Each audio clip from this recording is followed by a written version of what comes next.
एक से बढ़कर एक से बढ़कर एक। अस्सलाम वालेकुम। डी नेटवर्क के प्रोग्राम एक से बढ़कर एक में आज के हमारे जो मेहमान हैं उन्हें आपने मुख्तलिफ ड्रामों में मुख्तलिफ किरदार निभाते हुए देखा होगा। आज हमारे साथ सीनियर अदाकार अकबर खान मौजूद हैं। अस्सलाम वालेकुम सर। वालेकुम सलाम। कैसी तबीयत है सर? अल्लाह का शुक्र है, अल्लाह का शुक्र है। अच्छा, ये बताइए कि शोबिस में कैसे आना हुआ आपका? शोबिज का जो मेरा स्टार्ट है, मेरा बेसिक जो है वो थिएटर है और मैंने थिएटर से स्टार्ट लिया। 90 के अंदर एक 3 वर्कशॉप हुए थे आर्ट्स काउंसिल में, तो वो वर्कशॉप मैंने किए। उन वर्कशॉप में, तीनों वर्कशॉप में जो था, पहले वर्कशॉप के जो उस्ताद थे वो थे अली अहमद साहब, दूसरे के अंजुम नियाज़ साहब और तीसरे जो हैं वो तलत हुसैन साहब थे। तो वो तीनों वर्कशॉप मैंने किए। फिर तकरीबन 1 साल तक वो वर्कशॉप हुए और उसके बाद फिर हम वहाँ से निकले तो मैं मुख्तलिफ ग्रुप्स के साथ थिएटर करता रहा।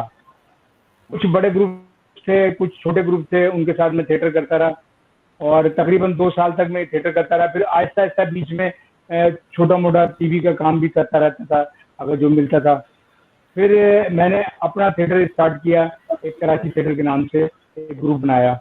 उस ग्रुप से मैंने तकरीबन 25-30 ड्रामे जो है वो डायरेक्ट किए और मैं फिर दूसरे ग्रुप्स के साथ भी थिएटर करता रहा। फिर उसी दौरान मैं टीवी पे करता रहता था और आहिस्ता आहिस्ता जो है वो टीवी की तरफ भी आ गया मैं। तो तकरीबन थिएटर के साथ साथ जो टीवी फिर करता रहा मैं, लेकिन थिएटर नहीं छोड़ता था, मैं थिएटर करता था। तो अब तो खैर थिएटर बहुत कम होता है और खैर जो हमारा ग्रुप था वो भी नहीं है, कुछ लोग बेचारे चले गए, कुछ हैं, कुछ इधर उधर अपने काम में लग गए, तो अब वो ग्रुप नहीं है। तो अब थिएटर कभी कभार होता है, कोई ग्रुप कर रहा होता है तो मैं करता हूँ, लेकिन अब ज़्यादातर जो है वो टीवी है। तो अब वो टीवी की तरफ कुछ ज़्यादा ध्यान हो गया, तो थिएटर जो है वो थोड़ा कम होता रहा क्योंकि ग्रुप के लोग जो है वो कुछ चले गए, कुछ इधर उधर हो गए, तो मतलब ग्रुप जो है हमारा इधर उधर सब बिखर गया। तो अभी भी कभी कभार कुछ सालों में एक आध दफ़ा जो है वो मैं थिएटर करता हूँ दूसरे ग्रुप के साथ, और ज़्यादातर तो टीवी कर रहा हूँ मैं। और टीवी के साथ साथ बीच में जो है मुझे शौक स्कल्पचर का भी हुआ था, आर्ट का। तो जो हमारे उस्ताद हैं अंजुम नियाज़ साहब, जो थिएटर के उस्ताद थे, तो वो स्कल्पचरिस्ट हैं पाकिस्तान के बड़े, तो वो स्टोन और मार्बल में काम करते थे। तो मैं उनको देखता था काम करते हुए, तो मैंने कहा सर मैं भी ये करूँगा। तो उनसे मैंने फिर इस्लाह ली थोड़ी सी और वो स्कल्पचर का काम भी मैंने शुरू किया। तो साथ साथ वो भी चलता रहा, टीवी भी चलता रहा। तो बस ये मिला जुला के जो है ये सारा कुछ काम चल रहा है जो अब तक चल रहा है। अच्छा, आपने बहुत से सीनियर अदाकारों के साथ भी काम किया, तो ऐसे कुछ नाम बताना चाहेंगे जिनसे आपने बहुत कुछ सीखा? जाहिर है जो हमसे बड़े हैं और हमसे पहले से काम कर रहे हैं वो सारे हमारे उस्ताद ही हैं और सीनियर हैं, और जब भी उनके साथ काम करते हैं या काम मिलता है तो हमारा साथ होता है, तो उनसे बहुत कुछ सीखने को मिलता है। जैसे मिसाल के तौर पे अदाकार नदीम साहब, उनके साथ काम किया, बहुत नाइस मैन है वो, और बड़ा अच्छा रहा उनके साथ काम करके। जावेद शेख के साथ हम लोग, कबीर खान के साथ, फिरदौस जमाल साहब के साथ, बैरो सफदरी के साथ, मतलब काफ़ी बड़े बड़े ऐसे नाम हैं जो कि हमने काम किया उनके साथ और बड़ा मज़ा आया। उनसे बहुत कुछ सीखने को मिलता है और हम सीखते रहते हैं और अभी भी सीख रहे हैं। हालांकि इतना अर्सा हो गया, लेकिन ये काम ऐसा है कि जितना आदमी करेगा वो सीखेगा। वैसे तो हर किरदार में ढलने के लिए एफर्ट्स की जरूरत होती है, लेकिन आपके नजरिए से ऐसे कौन सा किरदार है या किस किस्म का किरदार है जो मुश्किल है? सबसे जो मुश्किल काम है वो तो कॉमेडी है। जाहिर है लोगों को हंसाना, और आर्टिस्ट जो है वो अंदर से चाहे कैसा भी हो लेकिन लोगों को हंसा रहा होता है, वो जाहिर नहीं करता कि उसके अंदर की कैफियत क्या है। तो सबसे मुश्किल काम तो कॉमेडी है, लेकिन ये है कि मैंने तकरीबन कैरेक्टर किए हैं और कॉमेडी बहुत ज़्यादा की है और सीरियस एक्टिंग बहुत की है, तो वो किया। उसके साथ साथ मैं आपको एक बात और बता दूं कि एक्टिंग के साथ साथ फिर बीच में एक वक्त ऐसा आया था कि मैंने असिस्टेंट का काम भी किया, ड्रामा असिस्टेंट। तो बहुत मशहूर डायरेक्टर हैं मिसबा खालिद, तो मैंने तकरीबन उनके साथ 13 साल काम किया एज ए असिस्टेंट डायरेक्टर। और काफ़ी ड्रामे किए, काफ़ी मैगजीन शो किए, काफ़ी टॉक शो किए, और मैंने साजिद भाई के साथ भी असिस्ट किया, मैंने कमाल अहमद रिजी साहब के साथ भी असिस्ट किया, अंजुम साहब के साथ किया, तलत साहब के साथ किया, साजिद भाई के साथ किया। तो ये इन लोगों के साथ असिस्ट करके कुछ सीखने को मिलता है। ज़्यादातर मैंने जो काम किया मैंने मिसबा खालिद के साथ किया, जो कि 13 साल किया, और साथ साथ मेरी जो है वो एज ए एक्टर वो एक्टिंग भी चलती रही और एज ए असिस्टेंट भी काम करता रहा, और इस तरह से मैं आगे हुआ। अब मैं जो है सिर्फ एज ए एक्टर काम कर रहा हूँ और एज ए आर्टिस्ट जो कि मैं स्कल्पचर और पेंटिंग वगैरह करता हूँ।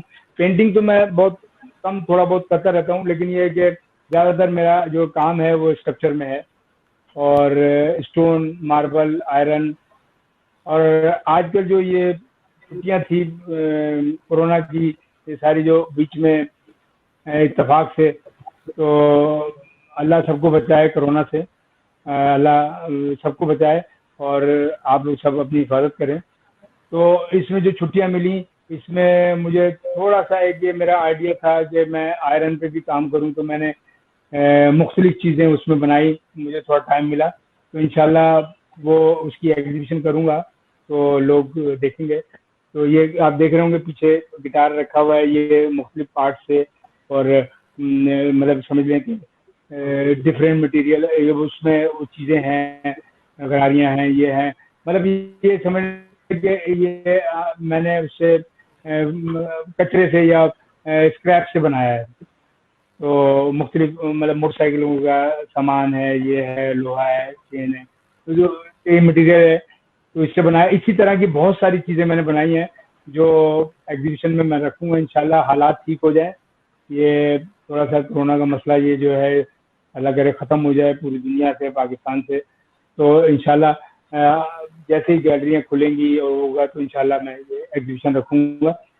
और बाकी एक्टिंग के हवाले से ये है कि मैंने काफ़ी कई लातादाद सीरियल किए, मुख्तलिफ सिंगल ड्रामे किए, लॉन्ग प्ले किए, कॉमेडी भी थे उसमें, सीरियस भी थे, और मैंने सोप भी किए।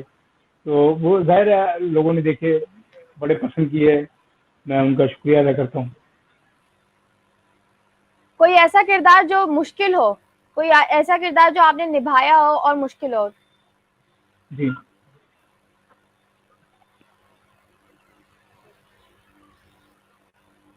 हाँ, मतलब टीवी पे तो मतलब ज़्यादातर नॉर्मल ही वैसे किरदार किए हैं, कोई बाप का, कोई बेटे का, कोई भाई का, और उसमें मतलब वैसे जैसे कॉमेडी उसमें कुछ फकीर, मलंग, ये वो कैरेक्टर एक्टर जो है वो मुझे ज़्यादा अच्छे लगते हैं करना, कि जिसमें एक्टिंग का चांस ज़्यादा हो, कि मुख्तलिफ गेटअप के साथ।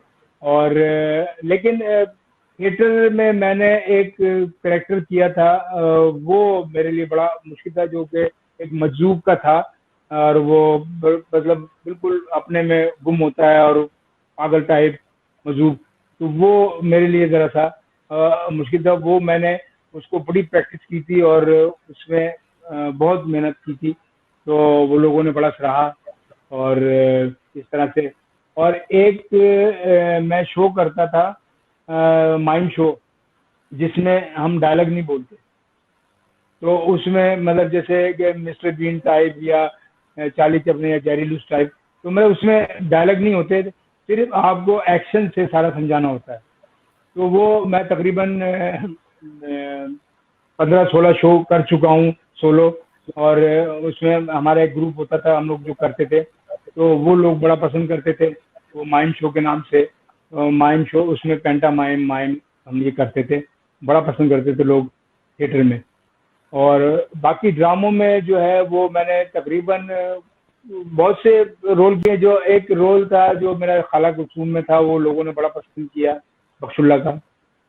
और एक ड्रामा सोप था हमारा परफ्यूम चौक, उसमें खलीफा का रोल था, वो जो नाई होता है, तो वो लोगों ने बड़ा पसंद किया कैरेक्टर मेरा। और अभी लास्ट एक ड्रामा चला है इश्क जाए नसीब, उसमें भी लोगों ने बड़ा अच्छा लगा कैरेक्टर। एक मैंने मेरे अपने ड्रामा था नदीम साहब का, उसमें नदीम साहब के साथ काम किया, तो मैं नदीम साहब का मुलाजिम होता हूँ, बड़ा खास, तो मतलब पूरा घर की तरह, तो वो लोगों ने बड़ा अच्छा कैरेक्टर पसंद किया था मेरा।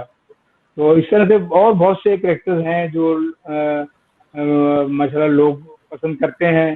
बड़ी खुशी होती है कि लोग हमारे फैन हैं जो पसंद करते हैं और तारीफ करते हैं, मैं उनका शुक्रिया अदा करता हूँ। अच्छा सर, जैसे कि आपने बताया कि आप मुख्तलिफ किरदार चुनते हैं और एक एक्टर की सोच भी यही होती है कि वो सोचता है कि उसको किस तरह के किरदार आगे करने चाहिए। तो आपकी सोच में या जहन में कोई ऐसा किरदार जो आप करना चाहते हो लेकिन अभी तक मौका ना मिला उस कैरेक्टर को प्ले करने का? हाँ, मतलब उसमें जाहिर है आदमी सोचता तो है कि भाई ये भी कैरेक्टर करूं, ये भी कैरेक्टर करूं, ये भी। अब जैसे मैंने मतलब ये है कि एक नेगेटिव कैरेक्टर थोड़ा बहुत वैसे किया है, लेकिन ज्यादा नहीं।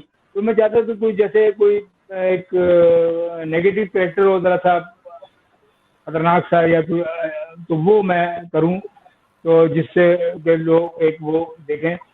और बाकी कैरेक्टर एक्टर मुझे करना ज्यादा अच्छा लगता है, जब जिन्हें गेटअप भी होते हैं वो भी होता है, तो उसमें जरा सा एक्टिंग का मार्जिन होता है। ये हीरो टाइप कैरेक्टर जो है ना, वो मुझे नहीं है, क्योंकि उसमें तो सीधा सीधा होता है हीरो। तो अब जाहिर है वो, खैर अभी तो वो एज तो नहीं है कि हीरो टाइप, लेकिन ये है कि जब मैं यंग एज में भी करता था तब भी मैं हीरो टाइप इतना नहीं करता था, ज्यादातर मैं कैरेक्टर एक्टर ही करता था, थिएटर में भी और टीवी पे भी। तो लोग ज्यादा, क्योंकि वो उसमें मुझे ज्यादा मार्जिन होता है गेटअप से, उससे तो बड़ा अच्छा लगता है उसमें। और बाकी आगे भी इंशाल्लाह करते रहेंगे। और मैं आपको बताऊं कि ये 2-3-4 फिल्में भी मैंने की, इसमें थोड़ा थोड़ा काम किया। जैसे ये था अभी चली थी सुपरस्टार है और एक्टर इन लॉ, तो इसमें थोड़ा थोड़ा सा काम किया। और लेकिन एक जो बड़ा काम किया उसमें वो थी फिल्म होटल, वो मीरा के साथ था, तो बड़ा अच्छा उसमें कैरेक्टर था मेरा, और बड़ा सस्पेंस वाला, बड़ी मतलब सस्पेंस हॉरर टाइप वो फिल्म थी। तो वो चली सिनेमा पे, लोगों ने देखी और वो कैरेक्टर पसंद किया। तो इस तरह से और भी इंशाल्लाह आगे करेंगे, उम्मीद तो दुनिया कायम। इंशाल्लाह। वैसे सर, आपने कैमरे के आगे भी एक्टिंग की, मतलब ड्रामे भी किए और थिएटर भी किया, तो आपको क्या लगता है कि कैमरे के आगे किरदार निभाना ज्यादा मुश्किल है या थिएटर में? जाहिर है थिएटर मुश्किल है, और बल्कि हम थिएटर वाले जहाँ भी जाते हैं टीवी के लिए काम करने के लिए, तो वो बड़ा अप्रिशिएट करते हैं कि यार ये थिएटर के आर्टिस्ट हैं, और बड़ा वो, क्योंकि थिएटर जो है वो कम लोग ही करते हैं, जाहिर है। और एक्टिंग तो ये है कि कैमरे के आगे तो आप एक दफा गलत कह देंगे, दूसरी दफा, तीसरी दफा, चौथी दफा तो सही कह ही देंगे ना, तो वो प्रैक्टिस हो जाती है। अब वहां पे थिएटर पे तो लाइव होता है, अगर आप के मुंह से जो चीज निकल गई, बस वो निकल गई, तो मतलब वो वापस नहीं आ सकती। और कई दफा ऐसा होता था कि हम लोग थिएटर कर रहे होते थे और दूसरा आर्टिस्ट या हमारे से कोई एक आध लाइन, या दूसरा आर्टिस्ट पूरा पूरा सफा जो है वो भूल जाता था, तो हम उसको उस लाइन पे लेके आते थे बातों बातों में, और मतलब कि जैसे लाते थे, लेकिन ऑडियंस को नहीं पता होता था। अब अगर वो कोई बात कर रहा है और वो पता चला पूरा सफा, अब हमारा सीन हमने आगे बोलने डायलॉग, अब वो आगे जब तक वो नहीं बोलेगा तो हम कैसे बोलेंगे, लेकिन ये है कि वो भूल गया, तो अब हम उसको लेके आ रहे हैं कि हाँ भाई और सुनाओ, अच्छा अच्छा यार वो तुम कह रहे हो तो तुम्हारी अम्मी क्या कह रही हैं, तो वो एकदम से उसको याद आता था, हाँ वो ये कह रहे थे, तो उनको याद भी दिला देते, लेकिन ऑडियंस को नहीं पता चलता था। लेकिन हमारे जो थिएटर के लोग बैठे होते थे तो वो एक आध वो समझ जाते थे कि भाई यहाँ पे गड़बड़ है। लेकिन ऑडियंस बिल्कुल भी इतना वो नहीं है, ऑडियंस को तो मजा आ रहा होता था, और हम इसमें चुटकुला डाल देते थे, कुछ चीजें अपनी तरफ से डाल देते थे, तो कॉमेडी उसमें, और सीरियस उसमें तो नहीं हम वो कर सकते थे कोई ऐसी चीजें। लेकिन सीरियस उसमें भी अगर हम वो चीज भूल जाते थे तो हम वो ऐड कर देते थे अपनी तरफ से। लेकिन बड़ा उससे बड़ा एक वही उसमें रहते हुए, करेक्टर के रहते हुए, तो लेकिन कॉमेडी में तो आप कुछ भी आगे पीछे जुमला डाल के उसको आगे बना सकते हैं, मजाक उड़ा सकते हैं, वो तो वो जरा आसान होता है कॉमेडी में। लेकिन सीरियस उसमें, थिएटर में, हाँ टीवी का जहाँ तक ताल्लुक है उसमें तो जाहिर है लोग कैमरे के आगे होते हैं, तो जो रिहर्सल इतनी नहीं होती। आपने देखा स्क्रिप्ट ये वो एक आध दफा रीटेक हुआ और वो सीन हो गए। और सबसे बड़ा काम एडिटर का होता है कि वो उसको फिर कैसे जोड़ता है, जो जितने गबल्ले होते हैं, तो अरे तो वो बेचारा वो भी करता है, तो उनकी मेहनत होती है फिर आर्टिस्ट को निखारने में। मेरा तो ख्याल है कि एडिटर की ज्यादा मेहनत होती है, कैमरामैन तो शूट कर ही लेता है, तो बहुत सी गलतियां एडिटर भी निकाल देता है।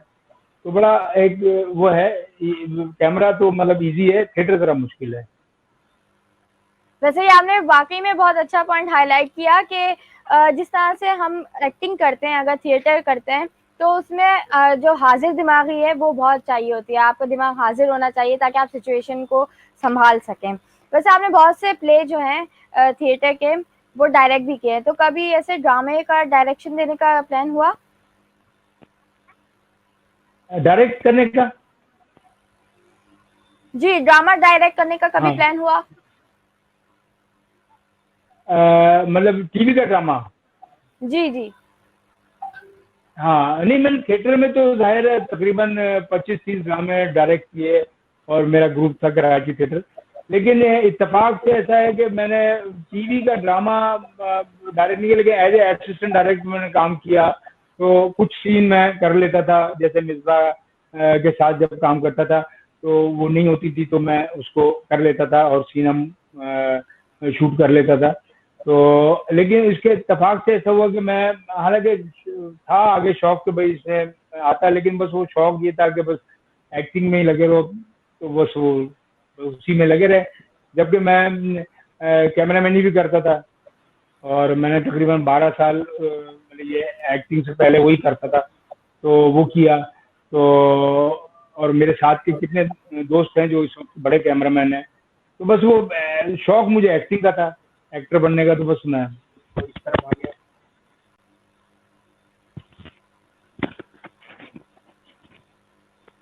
जी। अच्छा, आपका कोई ऐसा यादगार किरदार जो आपको अभी तक याद हो या याद आता हो? हाँ, टीवी के हवाले से, थिएटर के हवाले से तो मैंने बहुत से किए हैं। और जो थिएटर की ऑडियंस है, जाहिर है थिएटर की ऑडियंस एक लिमिटेड होती है, तो वो जो भी मिलता था बड़ा खुश होता था कि हाँ नहीं यार ये करेक्टर अच्छा किया, ये अच्छा किया, ये अच्छा किया, जिसने ड्रामा देखा। लेकिन टीवी के हवाले से मैंने एक दो करेक्टर हैं जो मुझे अच्छे लगे, और बड़ा वो हुआ। उसमें सबसे अच्छा जो था वो खाला कुसुम का कुनबा, जो बड़ा लोगों ने बहुत पसंद किया मेरा करेक्टर बख्शुल्ला का। तो बड़ा एक सीधा साधा था तो करेक्टर, और बड़ा भोला भाला सा, तो बड़ा अच्छा लोगों ने पसंद किया कि वो करेक्टर उसका। और वो बल्कि ये खाला कुसुम का कुनबा जो है यहाँ पे हुआ, ये फसी बारी ने लिखा था, और आतिफ हुसैन ने इसको डायरेक्ट किया था। फिर उसके बाद इत्तेफाक से ऐसा हुआ कि ये एक प्रोड्यूसर को बड़ा पसंद आया, तो उसने कहा कि भाई हम दुबई में करेंगे। उसका पार्ट 2 भी हमने बिल्लो इन दुबई के नाम से किया था। तो हम लोग गए थे, मैं, शगुफ्ता, नईमा गरज, सलमा जफर जो थी वो खाला कुसुम थी, तो हम लोगों ने वहाँ किया था दूसरे नाम से। तो वो फिर आगे पता नहीं क्या रहा कि वो ऑन एयर नहीं हो सका। वो एडिट तो बिल्कुल तैयार पड़ा हुआ है, तो हो सकता है आगे जाके वो चल जाए। अच्छा, आप 90s के दौर से एक्टिंग कर रहे हैं, तो पहले की एक्टिंग और अब के काम में क्या फर्क देखते हैं? जाहिर है जो पहले की एक्टिंग थी, पीटीवी का ये वो दौर था, तो वो लोग कर रहे होते थे। और हम 90 से स्टार्ट किया, हमने थिएटर स्टार्ट किया, थिएटर में फिर हमें टीवी से जब की तरफ आए तो हमें तो अंदाजा हुआ, जो हमारे सीनियर थे उनको देखा। तो लेकिन ये है कि हमारे जो सीनियर है ना, जाहिर है जो एक बड़ा उससे उसूल से काम करते हैं, बड़े सेटिंग से काम करते हैं। लेकिन ये आजकल के जो हैं लोग, बस ये आए और अपना बाज लोग, अब क्या कहें उनसे कि मतलब हम मेरी आदत है कि मैं जब भी अगर शूट पे जाता हूँ तो मैं पहले से जाके टाइम पे आ जाता हूँ। लेकिन बहुत से आजकल के जो है ना, ये लोग टाइम पे, बड़ा टाइमिंग का बड़ा मसला है कि टाइम पे आ रहे हैं, इंतजार कर रहे हैं। हम सीनियर बेचारे बैठे हुए हैं, वो लोग इंतजार कर रहे होते हैं, तो वो आते हैं, फिर वो आते हैं, अच्छा जी लाओ स्क्रिप्ट देखा और बस वो शुरू। तो पहले तो खैर एक्टिंग ये है कि पीटीवी पे तो वो रिहर्सल होती थी बाकायदा, 2 दिन रिहर्सल होती थी, 3 दिन, तो उसके बाद वो ड्रामा शूट होता था। अब तो बस स्क्रिप्ट देखा और लाइनें देखी हैं, अच्छा भी ये है, ठीक है, एक दफा पढ़ी साथ, बस वो कर लिया। और बाकी डायरेक्टर जो है वो अपना करवाता है काम। आजकल आपके कौन कौन से ड्रामे चल रहे हैं? आजकल अभी लास्ट तो वो इश्क दे नसीब सीरियल जो है वो खत्म हुआ, और अब जो है एक नया सीरियल है, ये भी हम पे चल रहा है, और ये है दिलरुबा। तो इसमें मेरा काम जो है ये आगे एपिसोड 12वीं एपिसोड से स्टार्ट होगा, और इसमें भी बड़ा अच्छा, बिल्कुल जैसा मतलब एक काम है, बड़ा अच्छा है, वो लोग देखेंगे तो। गुज़िश्ता 15 साल से आप आर्ट पर भी काम कर रहे हैं, तो ज्यादातर काम आपने किस पे जी, किया है? मैंने ज्यादातर स्कल्पचर पे काम किया, स्टोन, मार्बल, उस पे काम किया, फाइबर, आयरन, इस पे। तो ज्यादातर मैंने स्टोन वगैरह पे, फिर इसके बाद मैंने आहिस्ता आहिस्ता थोड़ा सा ये पेंटिंग की तरफ आया, तो थोड़ा पेंटिंग पे भी काम किया, तो मैंने इसमें भी एग्जीबिशन की। तकरीबन मैंने स्कल्पचर की जो है वो 5 सोलो एग्जीबिशन कर चुका हूँ मैं स्कल्पचर में, स्टोन मार्बल की। और पेंटिंग की मैं 3 सोलो एग्जीबिशन कर चुका हूँ, और बाकी ग्रुप्स में मैं स्कल्पचर की और पेंटिंग्स की जो है वो मैं काफ़ी एग्जीबिशन कर चुका हूँ। और मैंने क्रिएट भी किया एग्जीबिशन को, तकरीबन काफ़ी एग्जीबिशन है जो मैंने अरेंज किए हैं, वो किए हैं। और हमारी एक गैलरी है, हमारे दोस्त हैं फरहान एवान, तो उनके साथ भी मेरा लिंक है, और ईज़र आर्ट गैलरी के नाम से है, तो तौहीद कमर्शियल पे। तो वहाँ मैं अक्सर चला जाता हूँ, उनके पास बैठता हूँ। और आर्ट के हवाले से तो काफ़ी लोग मतलब वो करते हैं, बड़ा अप्रिशिएट करते हैं। और इसमें ये है कि मुझे एज ए टीवी एक्टर भी लोग वो कर लेते हैं, तो मुझे आर्ट में जाने में टीवी से भी मुझे थोड़ी आसानी हुई कि लोग पहचानते हैं, जानते हैं, और बड़ी इज्जत करते हैं, और बड़ा खुश होते हैं, मिलते हैं तो बड़ा कि भाई आर्ट में भी आप कर रहे हैं, एक्टिंग भी कर रहे हैं, कैप्चर भी कर रहे हैं। तो बस अब मैं ये आयरन में काम कर रहा हूँ, तो स्क्रैप से, तो इंशाल्लाह ये भी पसंद आएगा लोगों को। तो शायद आपको नज़र आ रहा हो पीछे गिटार है, तो जी जी। वो भी मैंने अभी बनाया है। जी, तो ये सारा ये मैंने स्क्रैप से बनाया है। तो आगे देखें, एग्जीबिशन होगी इंशाल्लाह, कामयाब होगी। इंशाल्लाह। वैसे आपने बताया कि आपको लोग बहुत अप्रिशिएट करते हैं, तो आजकल की जो जनरेशन है उसमें आर्ट को लेके कितनी दिलचस्पी देखते हैं आप? आजकल जो अब लोग कर रहे हैं, अब वो मुख्तलिफ मीडियम में काम कर रहे हैं। कोई ऑयल में कर रहा है, कोई वाटर कलर में कर रहा है, फिर उसके बाद स्ट्रक्चर में भी मुख्तलिफ चीज़ों में लोग फाइबर में कर रहे हैं, वो कर रहे हैं। तो अब नए जो आर्टिस्ट आ रहे हैं वो बेचारे कोशिश तो कर रहे हैं कि हम आगे चलें, लेकिन इनको कोई प्लेटफॉर्म इतना मिलता नहीं है। हमने पूरी कोशिश की ईज़र आर्ट गैलरी से कि नए लोगों को और आगे लाएं। हमने एग्जीबिशनें की, और इसी तरह से निशमिया उनकी ग्रैंड आर्ट गैलरी थी, तो उन्होंने बहुत लोगों को, नए लोगों को जो है प्रमोट किया, अपने उधर एग्जीबिशनें कराई, तो उनका बड़ा हाथ है इसमें। तो अब वो गैलरी तो खैर उन्होंने बंद कर दी है, तो लेकिन अभी भी जो है वो लोग वहाँ के जो एग्जीबिशन की, अब वो थोड़ा सा आर्टिस्ट जो है ना आगे बढ़े हैं, उन्होंने आगे अपना काम लाए हैं। तो अब आहिस्ता आहिस्ता करते करते, जाहिर है हर काम में, एक्टिंग में भी इसी तरह से पहले छोटा आर्टिस्ट, फिर जितनी मेहनत करेंगे, जितना अच्छा काम करेंगे, लोग पसंद करेंगे। सिर्फ लोग जो है आर्टिस्ट को, एक्टर को आगे बढ़ाते हैं कि उनको काम पसंद आए, तो वो कहते हैं कि जी अच्छा है, तो दूसरा को कहते हैं कि देखो, और दूसरे को बताते हैं। तो इस तरह से आहिस्ता आहिस्ता बढ़ता रहता है। तो जब तक ये हमारी जो ऑडियंस है, यही हमें जो है ना आगे बढ़ाती है, वरना अगर ये ना पसंद करे तो फिर वो आर्टिस्ट वहीं मर जाता है। लेकिन ये है कि ऑडियंस हमारी जो है वो बड़ी समझदार है, वो हर चीज देखती है, समझती है, और जो चीज उसको अच्छी लगती है उसी को वो पसंद करती है। तो ऑडियंस के लिए जो है मैं उनका खास तौर से शुक्रिया अदा करूँगा कि वो हमें पसंद करते हैं, देखते हैं, और हम पसंद आते हैं, तो काम अच्छा लगता है। अच्छा, आपको क्या लगता है कि एक आर्टिस्ट जब इतनी मेहनत से फनपारे बनाता है तो लोग उसकी कदर आज करते हैं, या पहले की निस्बत आजकल के लोग आर्ट से दूर हो गए? मतलब आर्टिस्टों के हवाले से अगर आप पूछ रहे हैं, तो लोग, अब जाहिर है अगर उनको अप्रिसिएशन मिलती रहेगी आर्टिस्टों को, और वो काम अच्छा करते रहेंगे, तो वो और आगे कोशिश करते हैं कि अच्छे से अच्छा काम बनाएं, तो ताकि लोग हमारा काम पसंद करें। और इसी तरह से, और जो क्लाइंट है या जो भी लोग आर्ट लवर हैं, वो अगर उनको काम अच्छा देखने को मिलेगा तो वो अप्रिशिएट करेंगे आर्टिस्ट को, तो उनको बड़ा अच्छा लगेगा। तो जाहिर है वो उस आर्टिस्ट की मांग होगी, वो आर्टिस्ट फिर आगे बढ़ सकता है। इस तरह से आहिस्ता आहिस्ता जो है वो अपना तरक्की कर सकता है आर्टिस्ट इसमें, और बहुत से लोग कर रहे हैं और अच्छा काम कर रहे हैं, एक्टिंग में भी और आर्ट में भी।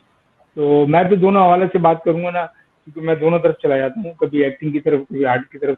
लेकिन मेरा जो असल जो है वो एक्टिंग है, मैं जो ज़्यादातर जो कर रहा हूँ शुरू से। तो आर्ट का भी मेरा जो है ना शौक हुआ, तो मैं भी कोशिश कर रहा हूँ कि अच्छे से अच्छा काम करूँ। जब बहुत सारे लोग मिलके टीम वर्क करते हैं तो बहुत सारे किस्से भी होते हैं, बहुत सारी यादें भी छूट जाती हैं जो कि बाद में याद आती हैं। तो कभी किसी शूटिंग पे ऐसा हुआ कि कोई मजेदार सा किस्सा हुआ हो और वो अब याद आता हो? नहीं, वो किस्से तो होते रहते हैं। बाज दफा एक्टिंग कर रहे हैं या वो सीन चल रहा है, तो मतलब ऐसा होता था कि अब कोई एकदम से हम कॉमेडी कर रहे हैं, अब उसमें कॉमेडी में भी जो है वो हम आपस में जो है अंदर से तो हम लोग वो एक दूसरे को समझते हैं ना कि भाई क्या हो रहा है। तो अब वो कोई सीन हो रहा है, तो वो हंसना शुरू कर दिया। अब वो एक दफा टेक हो रहा है, फिर वो किसी को और हंसी आ जाती है, तो वो फिर टेक होता है, फिर हंसी आ जाती है, तो वो डायरेक्टर भी कहता है यार भाई ये सीन करवा लो, क्या हो रहा है। तो मतलब वो ऐसी चीजें छोटी छोटी होती रहती हैं। और बाज दफा ऐसा होता है कि अपना सीरियस बिल्कुल चल रही है एक्टिंग, उसमें कोई ऐसा जुमला हो जाता है कि वो जुमला कॉमेडी बन जाता है, लेकिन वो कैमरे के पीछे होता है, तो फिर बड़ी मुश्किल से उसको संभाल के दोबारा हम उसको कर रहे होते हैं। तो इस तरह से कभी हमारे से गलती हो जाती है, कभी दूसरे आर्टिस्ट से गलती हो जाती है, तो वो हो जाता है, कभी कैमरामैन से हो जाता है, कभी शॉट। तो इस तरह से ये घबल्ले होते रहते हैं, लेकिन फिर भी अल्लाह का शुक्र है, काम चलता रहता है और हो जाता है। आखिर में अपने फैंस को क्या मैसेज देना चाहेंगे? मैं यही कहूंगा कि एक्टिंग के हवाले से तो के जो नए जो हमारे फैन हैं वो मतलब उनको जो काम अच्छा लगे उसको नज़रअंदाज ना करें, उसको अप्रिशिएट करें, ताकि वो हम तक बात पहुंचे तो हम और अच्छे से अच्छा काम करें और हम अच्छे से अच्छा काम आप तक पहुंचाएं। तो मैं अपने जो है व्यूवर्स को यही कहूँगा कि आप लोग देखते हैं, आप पसंद करते हैं, तो आप ही की वजह से हम लोग हैं। और इसी तरह से आर्ट में भी हमारे जो आर्ट लवर हैं वो काम देखते हैं, पसंद करते हैं, और क्लाइंट हैं जो देखते हैं, पसंद आता है, तो हम आप पसंद करते हैं, हम उससे अच्छा काम करने की कोशिश करते हैं और इंशाल्लाह और आगे अच्छा काम करेंगे, एक्टिंग में भी, आर्ट में भी। बहुत शुक्रिया कि आपने डी नेटवर्क न्यूज को अपने कीमती वक्त में से वक्त दिया। बहुत शुक्रिया। और आखिर में मैं कोरोना के हवाले से कहूँगा कि जितना भी हो सके इस कोरोना की वबा से बचें, हिफाजत करें अपनी और सफाई रखें, क्योंकि सफाई ईमान है। Thank you. बहुत शुक्रिया। फिर इंशाल्लाह अगले हफ्ते किसी और सेलिब्रिटी के साथ मुलाकात होगी। हमें दीजिए इजाजत। अल्लाह हाफिज। एक से बढ़कर एक से बढ़कर एक।